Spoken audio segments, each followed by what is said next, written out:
Olá, muito boa tarde. Hoje é segunda-feira, dia 20 de novembro, que é o Dia da Consciência Negra, aniversário de Zumbi e aniversário também de uma das nossas convidadas, a Flávia Pinto. Parabéns, Flávia, é um prazer enorme tê-la aqui. Obrigada. Que lindo dia que você nasceu. Dia de luta. Isso mesmo. Bom, o Sem Censura de hoje é dedicado a esse tema. Os nossos convidados são André Galdino, que é universitário, e ele participa de um projeto que conscientiza jovens das capitais do Brasil sobre a questão das drogas. Valeu, André. Obrigado. Estamos com Humberto Adame, que é advogado e ele é presidente da Comissão da Verdade da Escravidão Negra. E ele atua na identificação das terras dos quilombolas em todo o Brasil. Aqui no Rio. A comissão é nacional, né? Ela está ligada ao Conselho Federal do OAB e ela atua em toda, na verdade, em toda a área da questão racial, da consciência negra, demarcação de terras de quilombos e na luta que se trava no Supremo Tribunal Federal pelo Decreto 4887. Maravilha. Vamos conversar sobre o Decreto 4887. 4887. Tá, 4887. Estamos com a cantora Kézia Estácio, que vai nos contar sobre suas próximas apresentações. Sim. E você vai cantar pra gente também. Eu vou. Graças a Deus. Graças a Deus. E estamos com Flávia Pinto, nossa aniversariante, ativista do Movimento Negro e coordenadora do Centro da Liberdade Religiosa aqui no Rio. Prazer em tê-la aqui. Preciso de uma correção. Por favor. Coordenadora de Liberdade Religiosa do município do Rio. Ah, coordenadora de Liberdade Religiosa do município do Rio. Parabéns. Obrigada.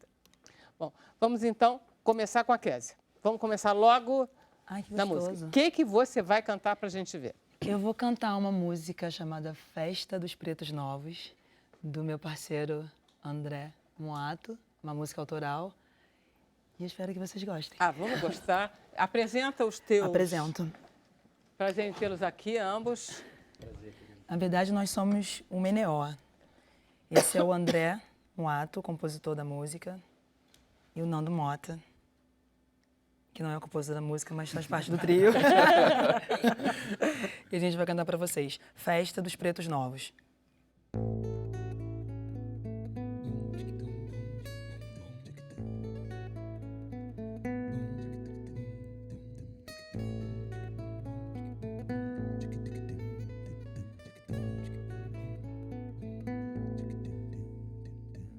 Já mexemos tanto a terra, já pisamos tanto chão, já plantamos, já colhemos, recolhemos como irmãos.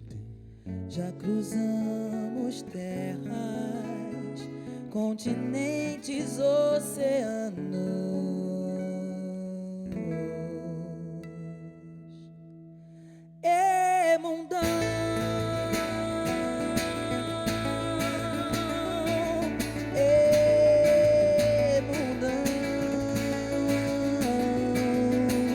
Sofremos do outro lado, já sangramos por aqui, batucamos e rodamos, ensinamos a sorrir.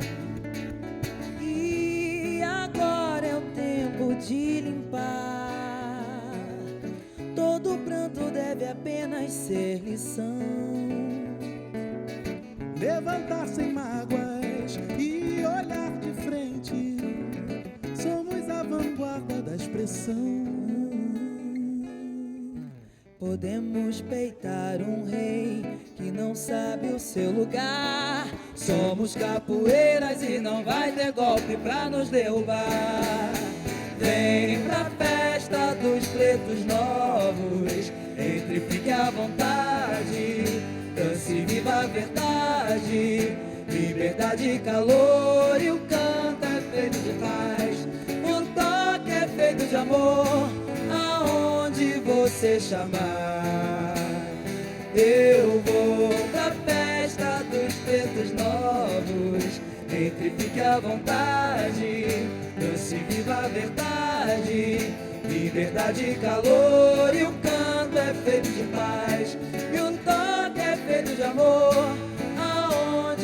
você chamar, eu vou.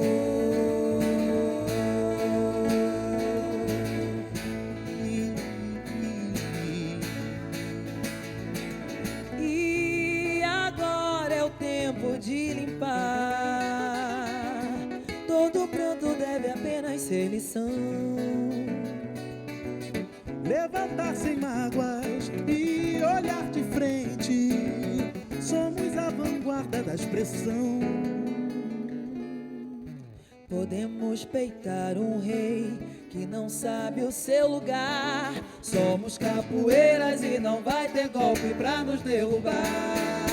Vem pra festa dos pretos novos, entre e fique à vontade. Dance e viva a verdade.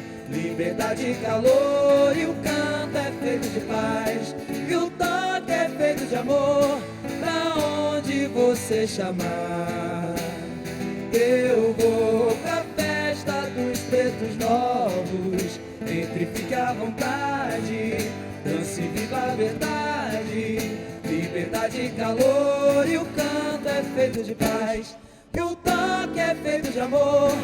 Aonde você chamar, eu vou.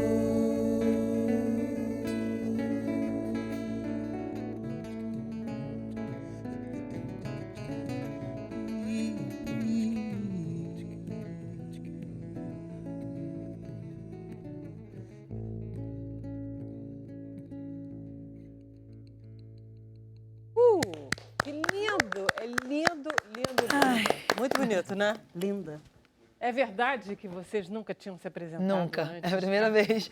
Primeira audição? Primeira de bombou, todas, assim. bombou, Ninguém, sim. nem nossa família assistiu Muito. a gente ainda. Jura? Juro. Muito bacana. Vocês sempre se apresentam os três?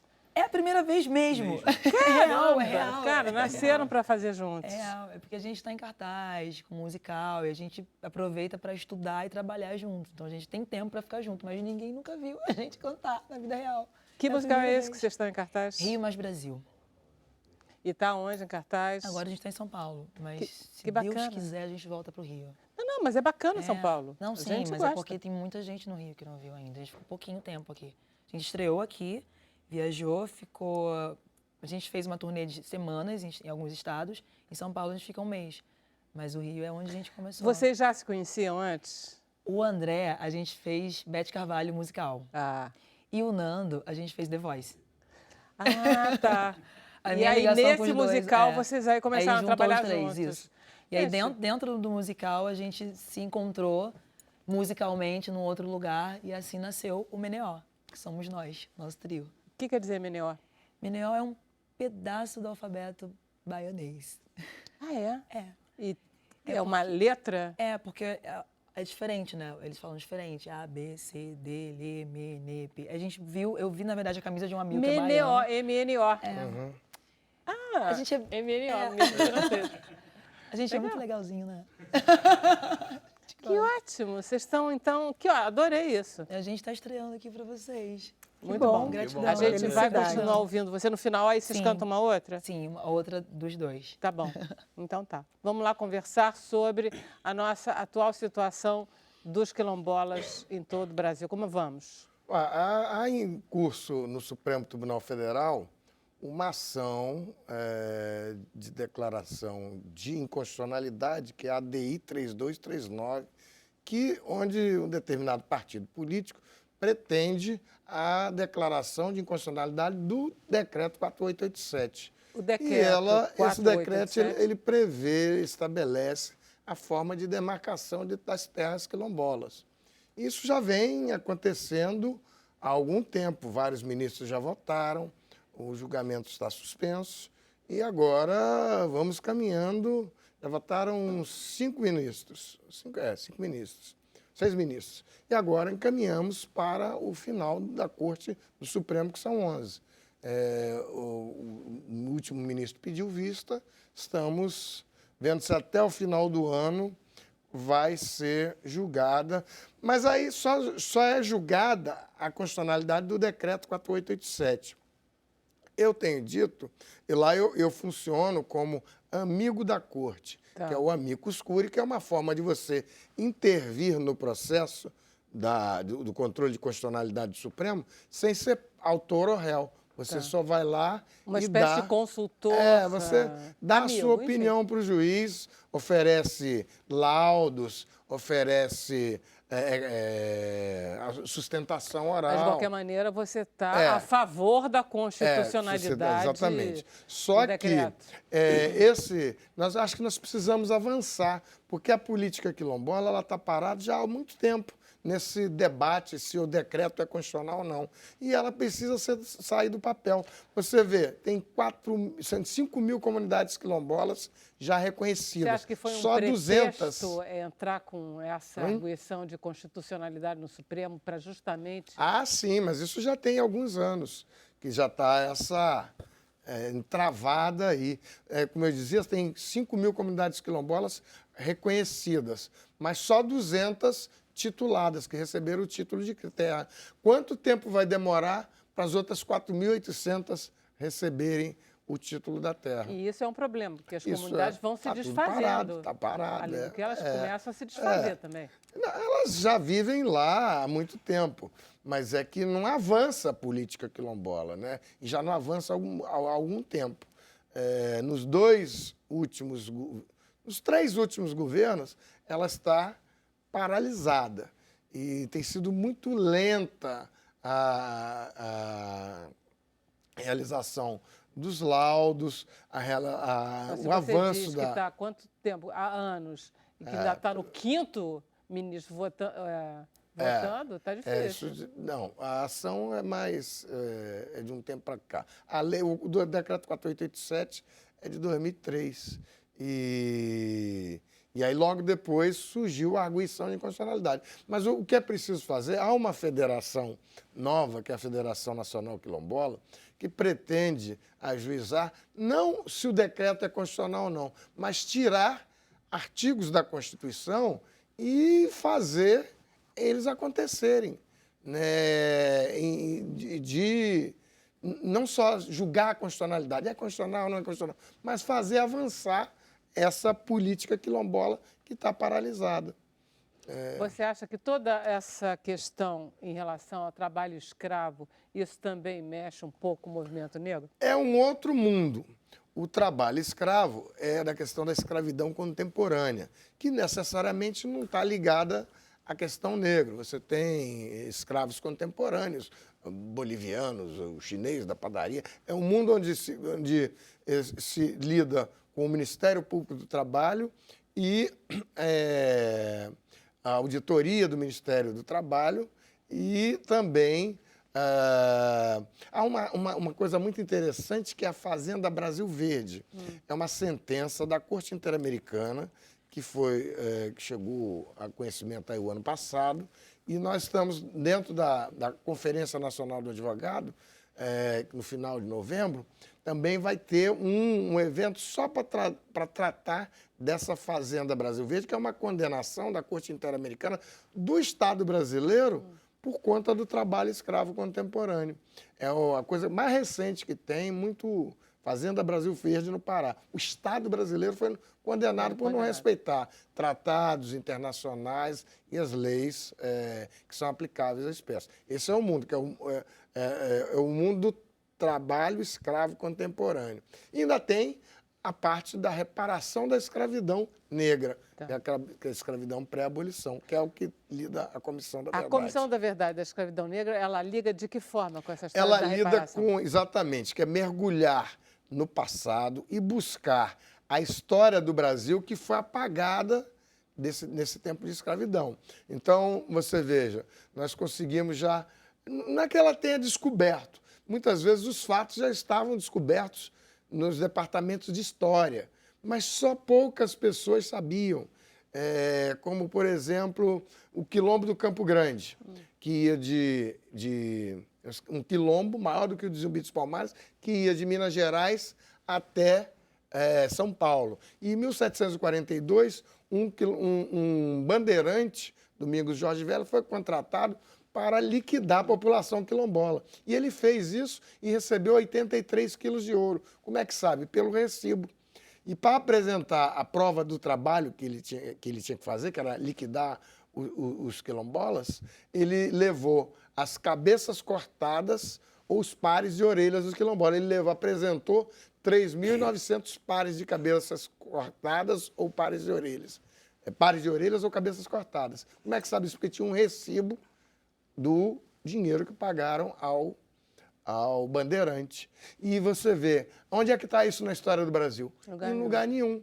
Quer dizer, mas tem vários episódios. A OAB do Piauí, recentemente, descobriu. Ela já sabia, porque tinha uma carta de uma africana escravizada, Esperança Garcia, que em 1770 escreveu uma carta reclamando da tortura que ela, os familiares, todos da região, sofriam lá. E aí, primeiro, uma africana escravizada escrever em 1770 já era um fato inédito. E aí essa carta depois foi achada pelo historiador baiano Luiz Motti. Ele viu lá no arquivo de Teresina, tirou a fotografia. E aí a OAB do Piauí, recentemente, transformou essa africana escravizada em primeira advogada do Piauí, porque a forma como ela escreveu a carta correspondia às ordenações, obedecia às ordenações filipinas, que era o que eu chamo de uma espécie de código de processo civil da época. Então, ela obedeceu às regras de fazer uma petição. Então, a OAB do Piauí considerou a primeira advogada antes de todos, porque foi em 1770. Eu fui em Teresina no dia da festa do Conselho Federal, do Conselho Seccional lá da OAB do Piauí, e ela morava em Oeiras. Para ir de Teresina até Oeiras, são 4 horas de carro hoje. Imagina em 1770. Que coisa. E essa história chega... Essas histórias são 5.543 municípios. Se cada município tiver uma história escondida dessa... E tem, né? E tem milhões de histórias de afro-brasileiros fantásticos. Você tem um mundo que o Brasil desconhece. Isso é a história do Brasil. E Você sabe que teve um português que esteve aqui uma vez e disse assim, essa história, a descoberta do Brasil que vocês contam na escola, isso, na verdade, não é a história do Brasil. Isso é a história de Portugal. A história do Brasil vocês ainda não contaram. Né? Porque a história do Brasil não começa em 1500. E ela foi muito apagada, começa, né? Ela foi escondida. E os protagonistas são outros.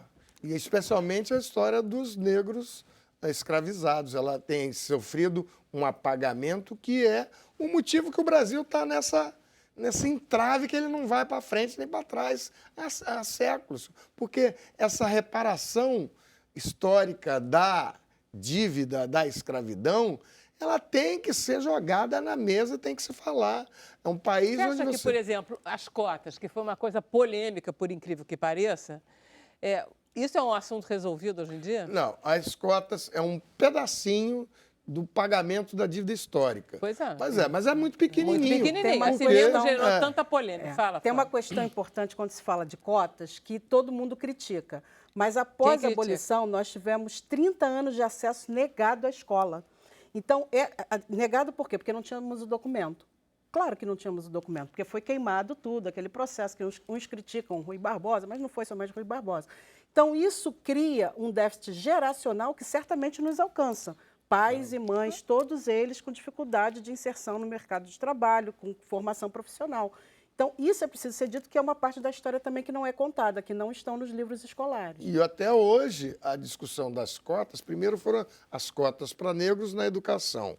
15 anos discutindo quem é negro no Brasil, vocês vão importar o ódio racial norte-americano, quem vai contratar um cotista da universidade? Os cotistas formaram, estão em todos os lugares aí, brilhando. Tem cotista hoje fazendo doutorado. Inclusive com em excelente Harvard, desenvolvimento acadêmico. E aquelas pessoas que diziam que não ia dar certo, não voltaram para dizer que não ia dar certo. Sumiram no retrovisor. E aí, com uma lei 12.990, você tem cotas no emprego público federal.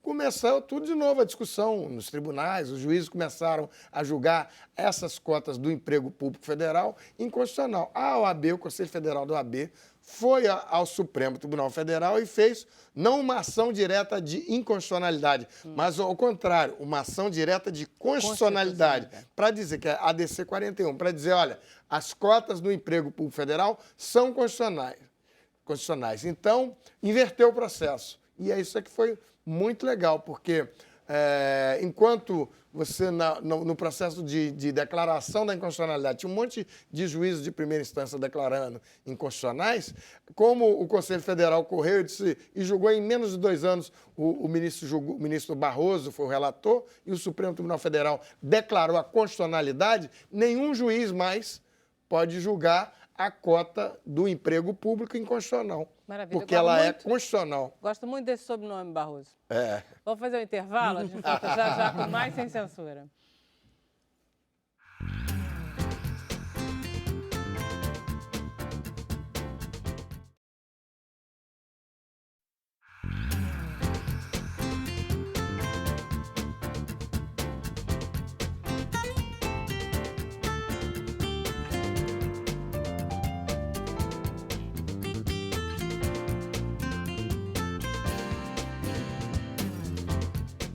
Estamos de volta com o Sem Censura. Vamos conhecer agora o André Galdino, que é universitário e que tem um projeto em relação à juventude, é um movimento. Eu queria que você explicasse para a gente.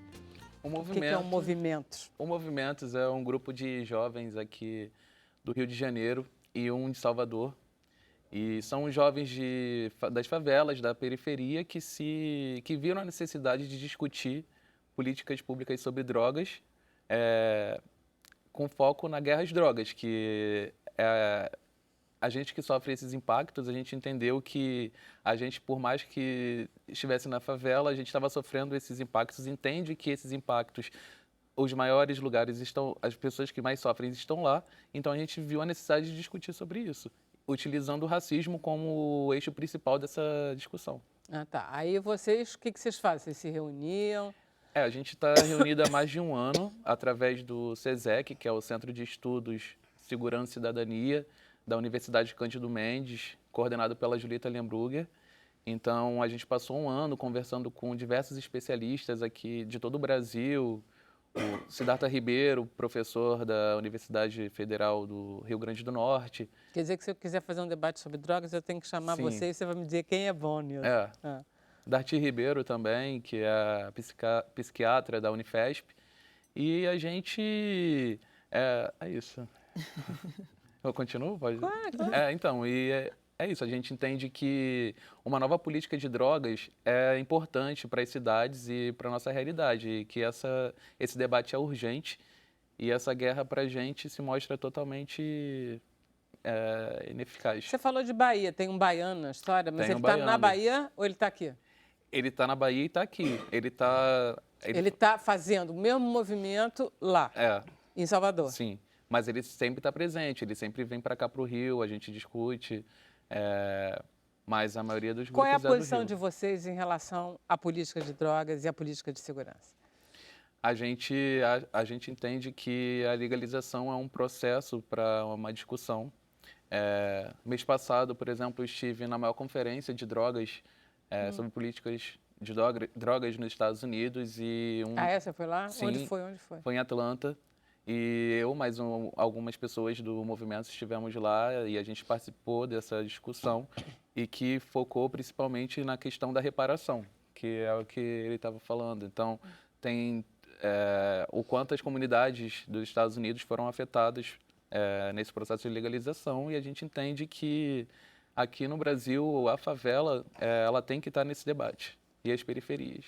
Tá. A posição de vocês é a favor da descriminalização? Ou então, pelo menos, o debate? Na verdade, a gente quer levar esse debate para a favela, e a gente entende que só depois disso, só depois da sociedade, mas principalmente a favela, está dentro desse debate que a gente pode construir um início de uma discussão para um processo de legalização e descriminalização. A Flávia, ela lida muito com o problema de intolerância religiosa. Em relação à questão das drogas, é um pouquinho mais complicado. Sim. Né? Em que sentido junta com intolerância? Para ficar... o movimento de vocês ficar muito claro, entendeu? Sim, eu acho que a intolerância... ela se une a esse debate de drogas quando a gente olha para as drogas por uma questão da justiça e não pelo viés da saúde. Então, você é criminalizado. Na verdade, a guerra às drogas ela tem um recorte racial, social. Ela não atinge todas as pessoas. As pessoas que estão sendo atingidas, elas têm cor, elas têm classe Elas social. são jovens e elas são jovens, negras. negras de periferia, E de são de favelas. periferia. E tem um recorte também do falso moralismo que vigora na sociedade brasileira, porque você vai à farmácia e compra um remédio que você dorme 2, 3 dias e você faz isso tranquilamente. No entanto, as drogas, a gente tem uma resistência a trazer a comercialização legal mesmo, porque foi o que foi dito outro dia na OAB. Para o traficante de drogas ser traficante, ele tem que, no mínimo, falar 12 línguas, né? Porque o Brasil não é produtor de armas, o Brasil não é produtor da grande quantidade de drogas que está por aqui, e a população mais atingida é a nossa população, a população indígena, a população afrodescendente, mais pobre, mais vulnerável. E no caso do Rio, a gente entende que o tráfico nas favelas é apenas o varejo. Então, na verdade, os verdadeiros traficantes eles não estão na favela, Sim. mas ao mesmo tempo é a favela que sofre os maiores impactos. Quer dizer, o local da droga é a favela, e, na verdade, o que está acontecendo, a guerra aos traficantes, ela está centrada na favela. Então, E falando não em outro lugar. favela, eu faço parte, eu sou advogado-geral do Frente Favela Brasil, um partido que está em formação, que exatamente visa juntar pessoas desconhecidas que estão em todas as favelas do Brasil. Isso vem em andamento a formação desse partido e ele já pediu o registro no Tribunal Superior Eleitoral e já vem andando aí. Já fez, inclusive, um habeas corpus coletivo contra aquele mandado de busca que foi deferido para a favela do Jacarezinho, em aberto, sem definir quem era a pessoa objeto de busca pela polícia. Como você disse, tem uma ordem para entrar em qualquer lugar lá. E a gente está chegando no Supremo Tribunal Federal com esse habeas corpus coletivo aí. E essa guerra não está só restrita às favelas, ela se reflete, por exemplo, na questão do encarceramento no Brasil, onde a maioria da população que está lá muitas vezes não teve nenhum envolvimento com tráfico, não teve nenhum antecedente criminal, mas por ser pego com uma quantidade que muitas vezes E morre também, né? As pessoas morrem Não, nessas morre, vira operações, né? bandido, enfim. Não, e por muito causa de mais. drogas, eu trabalho numa unidade prisional semanalmente na Nelson Hungria com mulheres. A maioria é negra, não precisa nem você fazer uma estatística, e muitas são levadas ao processo do tráfico pela dependência química. Então, é um ciclo, né, vicioso e que você precisa interromper. E isso passa pela conscientização, pela educação, mas Não, e também ficam pelo debate dizendo que legal. não tem lugar no presídio. Claro, estão encarcerando pessoas que não podiam estar encarceradas. Deixa eu passar um VT. Tem um VT, não tem? Sim, tem. Deixa eu passar um VT. Mira, passa aí.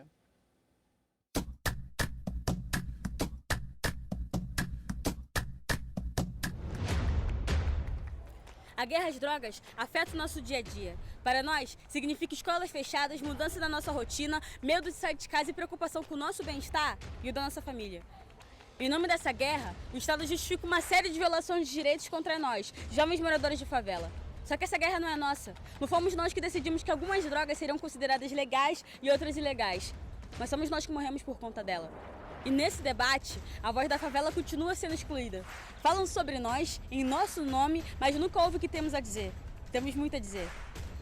Acreditamos que não é possível construir alternativas sem discutir a guerra que acontece em nossas vidas e sem pensar em soluções que nos incluam e nos dê oportunidades para superar décadas de políticas fracassadas. Nós somos um movimento e estamos só começando. Caramba! Caramba! Ela é a Sabrina Martina, ela é poeta. Cara, ela é uma rapper. atriz, ela é tudo, vi cara. Ela é Menina tudo. muito Completa, né, articulada. Ela é tudo. E qual Ela a é idade demais. dela, que ela é pequenininha. Não, parece Ela uma é linda. criança. E ela não é tão criança assim. né? Não, ela já é maior de idade. Já deve ter uns 20 anos. Cara, gente, mulher madura. Não parecia, né? Flávia, conta para nós essa tua experiência com o pessoal do presídio Nelson Hungria.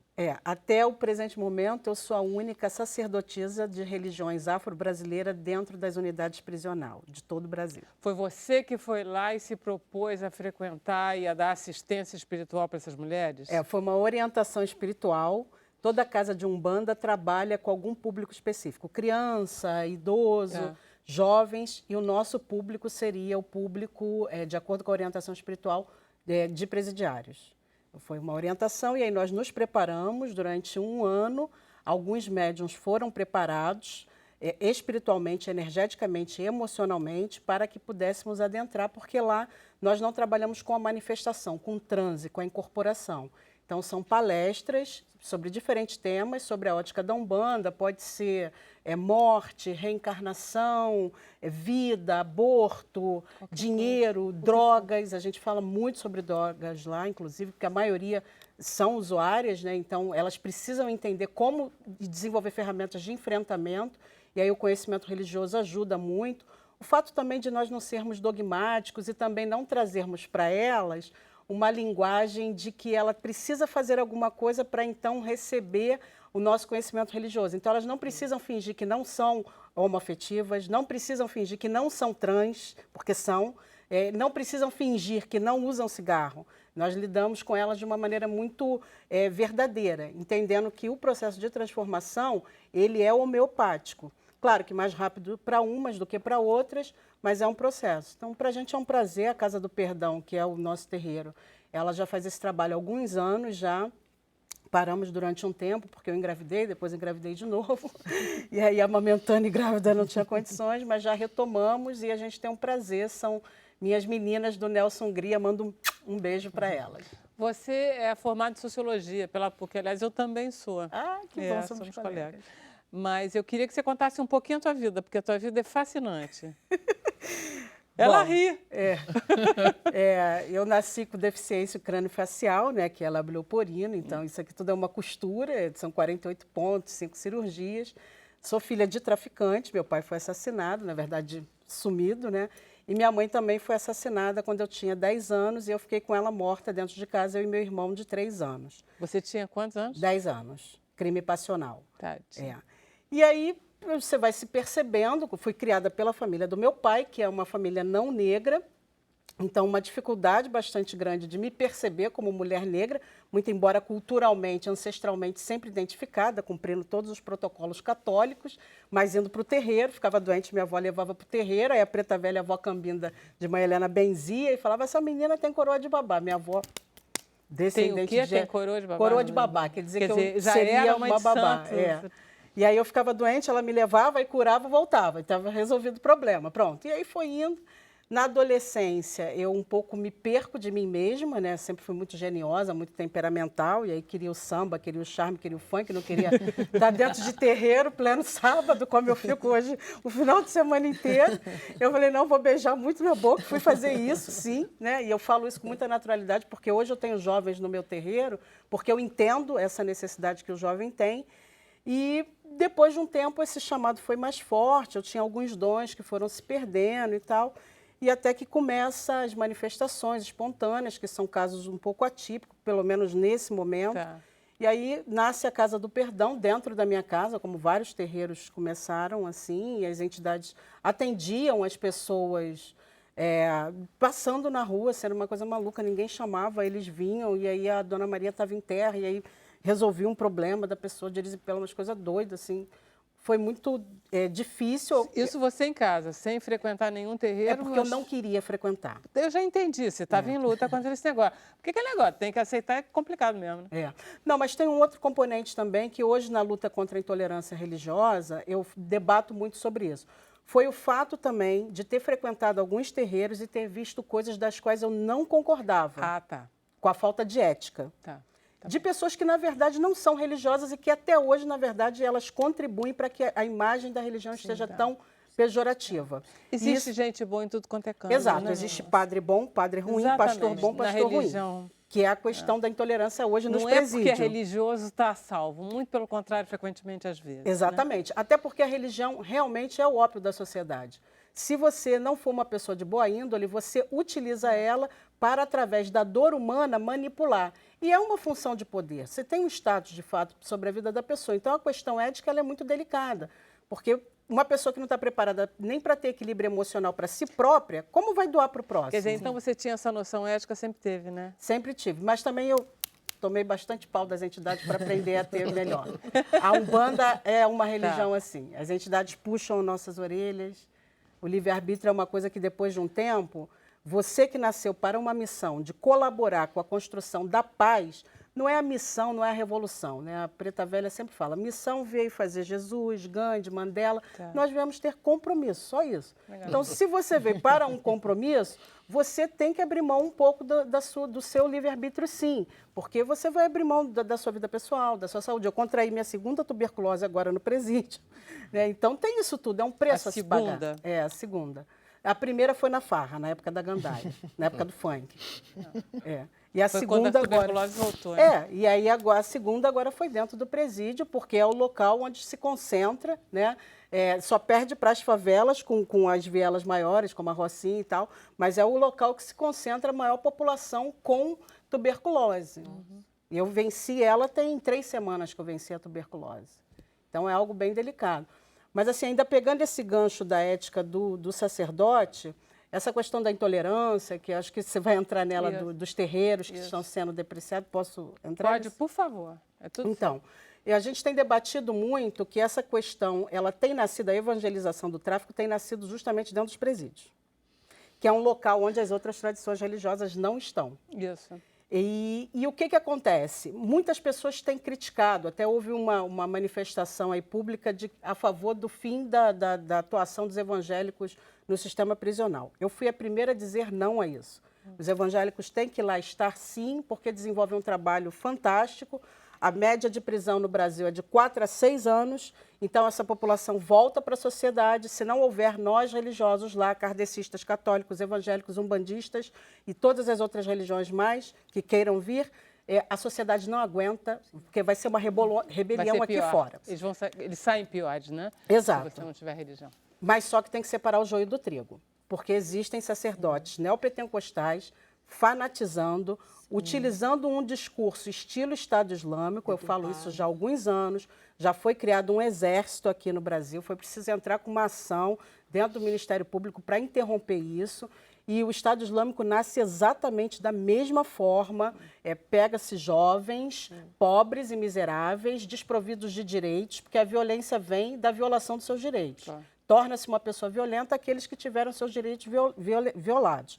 E aí faz-se uma lavagem cerebral e eles reproduzem junto à sociedade esse comportamento. Então, é isso que nós estamos vendo no Rio de Janeiro, já um comportamento extremamente parecido com o que foi o embrião do Estado Islâmico, o que foi a Al-Qaeda, que depois a Abu Bakr rompe com Osama Bin Laden dentro da cadeia e forma o Estado Islâmico ali. Então, isso está acontecendo no Brasil e a gente precisa realmente fiscalizar, porque ninguém vai controlar isso mais. Hoje estão sendo os terreiros, que já está na mídia internacional e também já denunciado em alguns órgãos ligados à ONU internacionais.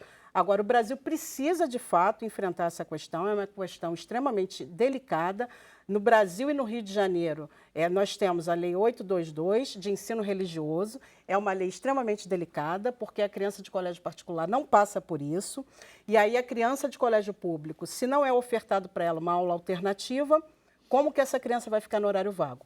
Eu, que sou mulher favelada, quando criança, horário vago era tempo de você ficar disponível para tudo que era ofertado.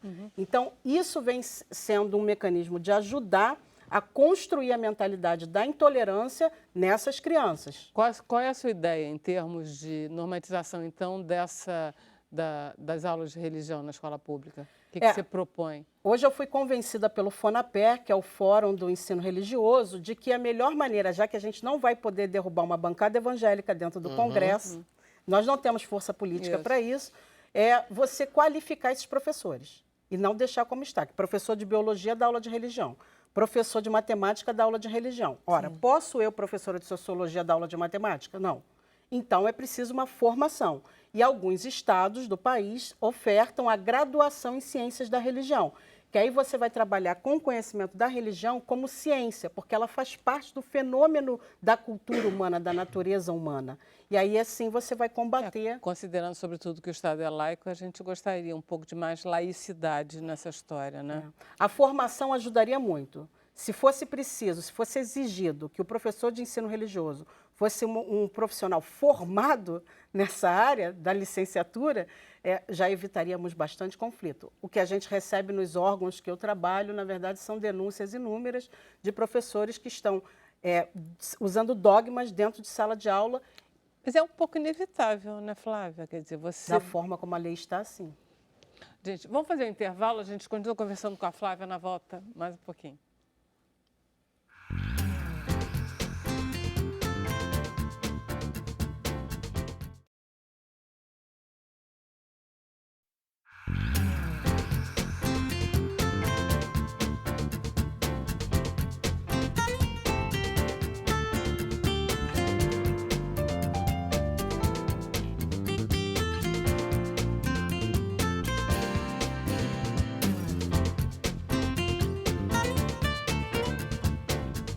Voltamos com Sem Censura, hoje que é dia de Zumbi e aniversário da nossa convidada Flávia Pino.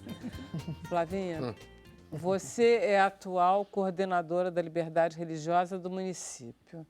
Você tem muita fé no município do Rio de Janeiro, nosso prefeito não é exatamente... ele é evangélico, né? Sim. Como é que está essa situação? Eu fui convidada pelo secretário Pedro Fernandes, secretário de Assistência Social e Direitos Humanos, pela minha trajetória. Eu sou Prêmio Nacional de Direitos Humanos na categoria Diversidade Religiosa e já trabalho com isso há bastante tempo. Então, eu estou há 3 semanas apenas, a gente está construindo uma política sobre tudo que passe pelas escolas, já que existe essa lei que nós falamos antes, então vamos levar também uma outra alternativa do conhecimento do debate. Nas redes de assistência também, falando de direitos humanos como um todo, liberdade religiosa, questão racial, liberdade de todas as formas, para você oferecer um instrumento de conhecimento alternativo. Tá. Nas redes de assistência que eu estou dizendo, são os abrigos e os asilos, porque essa população também precisa debater esses assuntos. A situação atual dos centros de religião afro, elas continuam a mesma? Elas continuam sendo tão invadidas, perseguidas, alvo de intolerância, como está acontecendo de uns 10 anos para cá? Nesse momento está mais grave. Está mais grave? Está mais grave Tá mais porque grave. houve um posicionamento público, né, de determinada facção que tem a ver com a coisa dos presídios. tem a ver com- A exatamente. evangelização do tráfico. Aqui no Rio, sobretudo. Não, isso na verdade já está se espalhando pelo Brasil. Eu acabei de voltar a Belém, Natal e Aracaju e já tem episódios acontecendo lá também. Está bem recente que eu voltei de lá. Invasão de terreiros. invasão. Porque aquele negócio, quebra. parte do presídio a ordem de... Não, isso é questionável. Pois é. Esse é um debate bem Vocês não- delicado. Ah, tá. Eu acho que a gente tem que qualificar os pastores que estão lá, que fazem um trabalho divino, mas a gente precisa também investigar aqueles que estão com outros tipos de discurso que, na verdade, comprometem o revolucionário Mestre Jesus. Que não tem nada na biografia de Jesus que se pareça com a intolerância, com o preconceito, com o racismo, com a homofobia, não tem nada. Então, é o ser humano utilizando a fala religiosa para disseminar ódio. E é por isso que eu falo que se parece com o embrião do Estado Islâmico no Brasil. Agora, a intolerância religiosa é o crime mais antigo da história da humanidade, né? A maioria dos casos de guerra tiveram motivações religiosas. Frequentemente a guerra tem motivação, quer dizer, tem o pretexto religioso. Pretexto religioso. Então, ele é um crime antigo. Porém, no Brasil, só recentemente, de 40 anos para cá, daquele episódio conhecido como Chute da Santa, né, que o Brasil começou a enfrentar. Dá um salto, depois o apedrejamento da menina Kailane, e agora a invasão dos terreiros, a depreciação, né, a quebra dos terreiros Nova mesmo. Iguaçu. Não, Nova Iguaçu. Eu fui em Duque de Caxias, o terreiro incendiado. Exatamente. Inclusive, nós tivemos agora o CONIC, que é um órgão evangélico, está doando 11 mil reais para a reconstrução do terreiro da Mãe Conceição de Lissá. E também igrejas católicas em Minas Gerais também foram apedrejadas e as imagens foram quebradas. Mas o público-alvo mesmo... É intolerância. Não, sobretudo que você tem episódios na cidade, ou seja, de pessoas vestidas de branco com turbante sendo agredidas em ônibus, crianças com vergonha de sair na rua. Eu sou da favela da Maré, moro na comunidade do Parque União. Lá é visível, eu lembro, tipo, quando criança tinha religiões de matrizes africanas e se você for lá hoje, você não tem. A predominância é só cristã. Mas isso tem uma questão histórica que tem a ver com tudo que o Adame falou, dessa verdadeira história do Brasil que não é contada. Nós estaremos lançando ainda esse ano, inclusive a OAB também faz parte de uma cartilha sobre liberdade religiosa, que conta um pouquinho da história das religiões, mas é cartilha, é bem para a população que não tem grandes níveis de estudo, para ela poder entender que a gente desconstrói essa ideia de que o mundo não tem 2017 anos, que o Brasil não tem 517 anos, o Brasil não foi descoberto, como você bem lembrou, ele foi invadido, que existem povos, como os indígenas, que têm 11 mil anos, segundo os laudos arqueológicos, os povos iorubás têm entre 13 mil a 143 mil anos. Então, nós temos uma outra temporalidade, só que a dominação eurocristã trouxe para o Brasil um grande atraso. Então, como é que pode um país que perpetuou durante maior tempo a escravização, 400 anos, se você comparar com o Holocausto judeu, durou de 1939 a 45. Aqui durou quase 400 anos e a gente mal fala disso. Nós temos só 129 anos de não escravização oficial. Então, você só vai corrigir essa diferença do preconceito quando você começar a contar essa história. E essa história precisa ser dita, porque os livros escolares ainda colocam Portugal como descobridor e os índios como um povo perdido que estava aqui fazendo não sei o quê. Então, você faz uma ruptura étnica de valores culturais. Os povos africanos, matematicamente, foram os povos trazidos em maior número para cá, ao longo de todo o processo de escravização. E como o Brasil não se percebe ainda como uma identidade negra? O que eu estou mais preocupada, deixa eu só perguntar, porque eu queria pôr a Kézia, porque daqui a pouco a gente tem que acabar, depois eu ponho. Pode falar, Dani. Eu queria dizer que nesse ano mesmo nós tivemos aí o Cais do Valongo, aqui no Rio de Janeiro, que teve a sua candidatura aceita pela Unesco como patrimônio da humanidade da Unesco. E o Cais do Valongo foi o local por onde mais africanos escravizados ingressaram em todas as Américas. E foi descoberto na obra do Porto Maravilha, quando tiraram as pedras lá e descobriram as pedras que estavam lá no cais. É um lugar maravilhoso. E é um lugar de memória importante. E foi escolhido como um lugar de sofrimento. Isso é que é mais interessante. A ONU está na década da população afrodescendente. A ONU, esses locais de patrimônio da humanidade, ela tem 1000 e poucos. Mas só 20 e poucos, 21, se eu não me engano, que são o da gradação que teve aqui no Cais do Valongo, que são como os campos de concentração de Auschwitz. Que são ligados ao sofrimento humano. A Kézia, eu estou já terminando o programa, porque senão não vai dar para a gente ir ao ar assim. A Kézia disse logo para você é de Ançã. Isso significa que a Kézia ainda faz parte de uma geração que convive com a religião. Mas isso está se perdendo, né? Sim, essas meninas que estão nascendo. Eu nasci na igreja evangélica. Então, qualquer informação sobre cultura negra e religião, para mim, foi velada. Eu estou descobrindo tudo agora, com 33 anos de idade. É a dominação eurocristã que assassina uma cultura. Foi muito difícil. A forma Quer mais dizer que forte. eles já fazem parte de uma geração que já está evangelizada, engraçado. E isso não significa se voltar contra Jesus. Te Só que a ouvir gente precisa falar somente disso, de entender Jesus desse que jeito nós é não muito- somos é muito povos legal. de Israel. Nós Sim, somos sim, povos de Ogum, exatamente, de Xangô. exatamente. É simplesmente a sua matriz histórica. Assim, não dá para mudar esse DNA. Jesus louro já é puxado. Né? Biológica, entende? É a sua Já é árvore difícil. genealógica. Você pode não ser da religião, beleza, mas você deriva dessa tradição, porque você vem dali. Então, essa dominação eurocristã, ela foi o que houve de mais perverso em toda a história da humanidade. E o Brasil ainda não está enfrentando esse gigante chamado preconceito que vem a partir Mas já melhorou da tanto, dominação. Flávia, já Não, a melhorou gente que tanto. lida com os dados, como eu te falei, no momento a situação está gravíssima, porque isso me deixou preocupada. a pessoa que é homoafetiva, ela está sendo atacada na rua. O Brasil ainda é um dos países que mais matam homossexuais, porque isso é verdade. tem a ver com uma dominação do pensamento eurocristão. Isso é hipocrisia Exatamente, reproduzida exatamente. desse pensamento. A não aceitação do outro, isso é coisa das religiões modernas, porque as religiões antigas, como os hindus, como os iorubás, como os indígenas, nunca tiveram esse tipo de comportamento. Tem razão. Todas as Em religiões não 1912 reveladas. teve o elas quebra têm- do Xangô, em Alagoas, onde numa noite, em 1912, está lá na história que também foi sumida, né, da história, houve que quebraram todos os terreiros de Candomblé e Umbanda, que eram conhecidos como o Xangô. E aí, numa noite, quebraram tudo. Está no YouTube, quem quiser ver lá É fácil de ver. filmezinho Eu vou ter lá. que terminar o programa, mas eu vou pedir para a Kézia cantar pra gente. Canto. O que você vai cantar?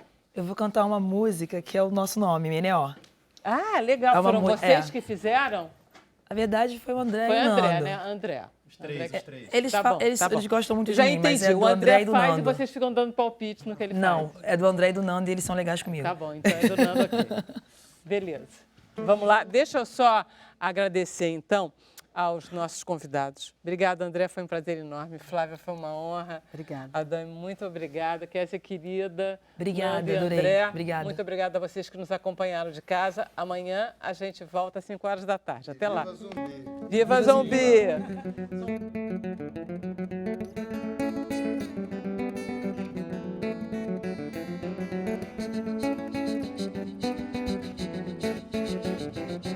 Meneó porque é melhor ficar junto do que só ter amor pra compartilhar, entender que a vida é do ar, experimentar a luz se expandir, muito mais do que eu já vi, olhar além do próprio umbigo.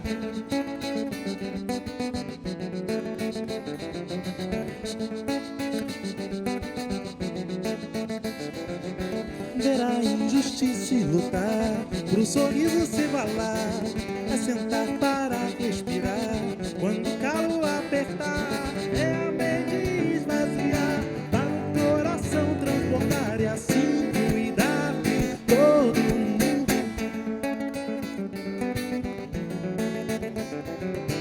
Olho bem no fundo dos olhos do mar e tudo que há. Dores, sonhos, amores que vêm de lá. Existe em nós um querer, um novo olhar do ser.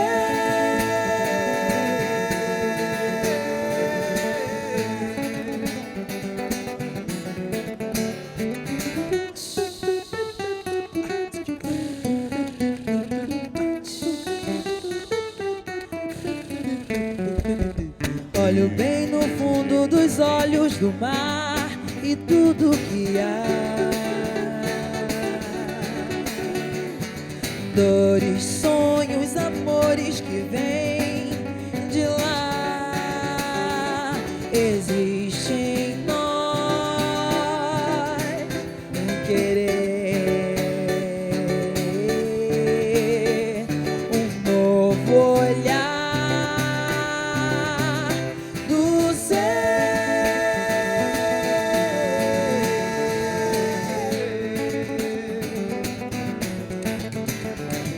Meneó porque é melhor ficar junto do que só. Meneó porque é melhor ficar junto do que só.